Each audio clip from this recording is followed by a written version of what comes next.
welcome to the People Chronicles and another edition of What's the Story. My name is Jo Painter. Thanks for joining us. And please don't forget to like us on Facebook and follow us on Twitter and subscribe to our YouTube channel. There are so many fascinating and inspirational stories on the People Chronicles channel, and they're all from people right here in this community. People like Leslie. Hi, thanks for joining us. Hi, thank you for having me. You have an amazing story. And we were just talking before we went live here about how could we label this story, or what title could we give it, because there's lots of pieces to it. Yeah.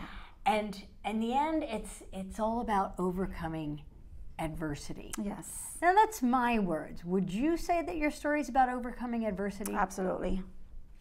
So we all have adversity in our lives at some point or another. So you can drown in adversity, or you can pick yourself up and get through it. You certainly have picked yourself up time and time again. Yeah. It's been hard, but I have. But I want to know how. But before I know how, what happened? How did it start? Let's start at the beginning. What was your life like as a little girl? It was good. I grew up with a single mother. My father always lived in Puerto Rico. She was a great mother. She worked. We were great kids. It was four of us at home. I did the whole school thing. I graduated. I was a good kid. I didn't go to college. I got pregnant. I got married. Mm-hmm.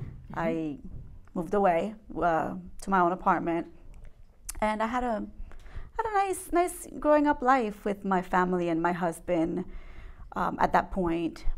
And I worked at an amazing company where I worked for about 7 years. Wow. So I can't complain. It was pretty nice. It's fairly smooth sailing. Yeah. You graduated, yeah. Got married, had a child, had a good job. Yeah. Then what happened? Well, I also had a second child in my marriage, and I grew within the company. I got an inside sales position. Nice. So I was very dedicated to my job and my family. And maybe 7 years into it, we were bought out by another company, and they laid off a lot of people. I was one of them, so I quickly went into collecting unemployment. I got too comfortable collecting unemployment, and I had a lot of free time on my hands, so I started. I did get divorced within this time, so I was a little free. I'm gonna say, and I started taking that to another level. I started going out partying, and all responsibly, I would say, at that point. Started going out to you're partying responsibly. That's what I thought at that point. Correct. And to skip through a few loops, I felt I was needing something. I found comfort in someone, a stranger, and maybe 3 weeks to a month after meeting him, I was, I'm not going to say lied to, but persuaded maybe. And I just started making really bad decisions. With this gentleman? Yes. Yeah. I didn't know how to say no. Yeah. So unfortunately, with my nice growing up and everything, this gentleman wanted me to be part of something, and I agreed. And that led me to go to prison for 3.5 years.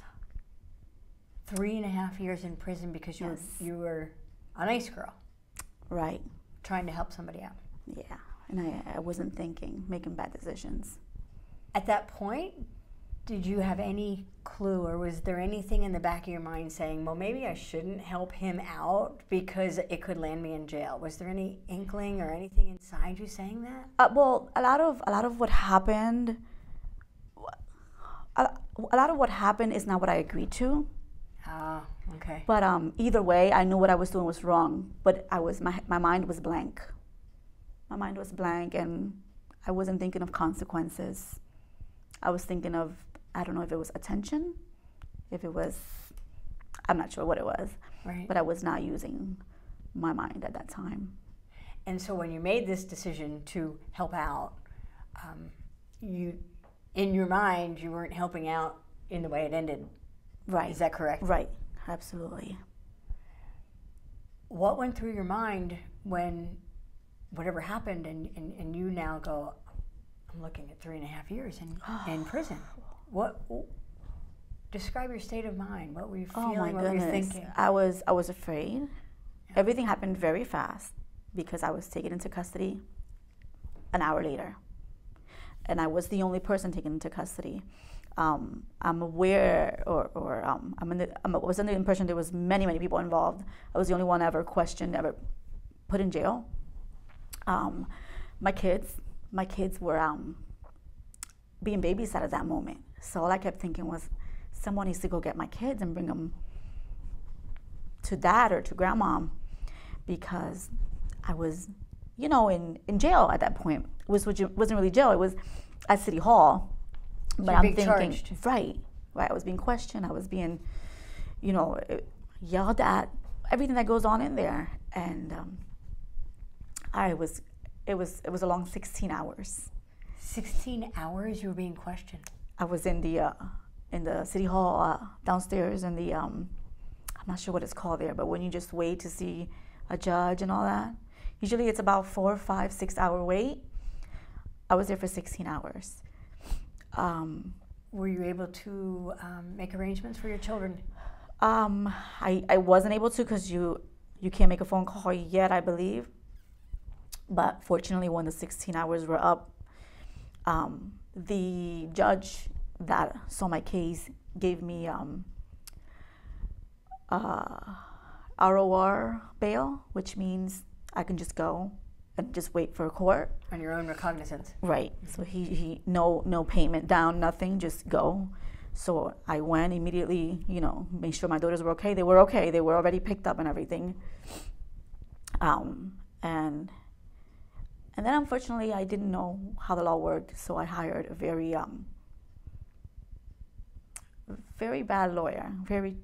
I don't like to down people. A very cheap lawyer, and someone who did advise me, and I know that they're not supposed to advise, but he surely advised me of 3 to 6 months, and I got 3 to 10 years, 3.5 to 10 years. So he advised you plead guilty? No, he said you're fine. You're only going to get about 3 to 6 months most, okay. And maybe if he would have told me this is looking bad, I would have figured it out to get the money to hire someone better. Who knows? Mm-hmm. I ended up hiring someone better, but it was too late. But you know what? At the end of the day, I paid for what I agreed to.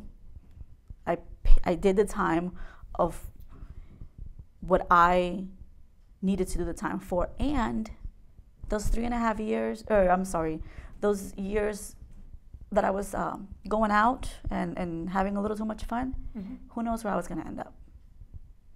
Oh, so you look at it as possibly it saved you? Protected Absolutely. you? Well, that's overcoming adversity or looking Absolutely. at things differently. You said that you were the only one charged, but there were multiple people with you. How did they not get charged and only you did? I never gave my version of it. In those 16 hours of questioning, you never gave your own version? I never spoke. I was scared. I didn't know if to be scared of one person or be scared of multiple people. So I just didn't speak. And the others spoke? Is that no one was questioned? No one was ever arrested. No one was ever. Oh, so you didn't even say what happened? No. The circumstances, anything? How do you come to terms with that? I mean, you as I'm hearing this, you agreed to help somebody out. It turned out very differently than you anticipated, and you're the only one that did the time for this. Yeah, it was very hard because of my children. It's very hard because of my children. I didn't know what to do. It was a very scary position, so I just stayed shut. Are you bitter about that now? I'm not. And how do you get that past that? There's, I don't know, eight people, and I'm the only one that gets charged. Prison changed me. And how did it do that? I joined anything that I could join. I joined the choir. I joined the Spanish praise team. I was the leader of the Spanish church. I joined every sport possible. I was a teacher's aide for 2 years. I joined the optical program, which is to make glasses, and became certified.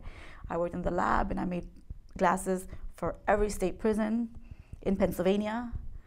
I was involved in sports, activities. My well behavior took me to the honor unit, which is a honor living. We get a little better, more priorities or better things that they offer us. And I always had my children in my mind. I just knew that I could never go back, not even a little bit, to who I used to be. So you wanted to change. I did. And to make the best of my a bad self-esteem situation. was low at that point. And at times I feel a little guilt. I'm not gonna lie. Maybe about leaving my children. Oh. For 3.5 years. But I'm okay. It gets emotional when I talk about it, of course. But I am happier today than I was before. Before you ever went? Absolutely. And how's your relationship with your children? It's very good. Of course, my daughter's 15 years old. So she has hit that age where she wants to drive me a little crazy, but she's an amazing kid. I had a baby after I came home. I fell in love. I had a baby. Congratulations. Thank you. So it's I have 3 daughters now and an amazing boyfriend. And I look forward to just positive things. And you said your life is better now than before you ever went. What do you do differently? How do you live differently that makes your life better? Because life is what we make it, right? Right. I'm definitely more humble than I was before. I was prideful. Yes. I was a little selfish before. Now I've learned to have an open heart, a warm heart, because of the people that I met in there. Wow. The people that are never going to come home. Wow. I mean, I met good people in there. Not everyone that you see in there is bad.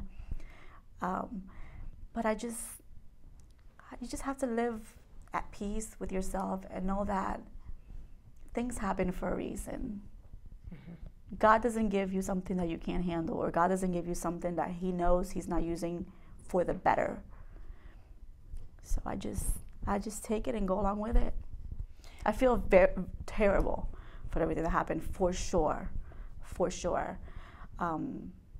I was able to come at peace with someone about the whole situation. How were you able to do that, to bring about peace and forgiveness? It was hard. I don't even know how I found it inside of me, but I did. Unfortunately, some people that were in my life, some people like family that were in my life before are not in my life today.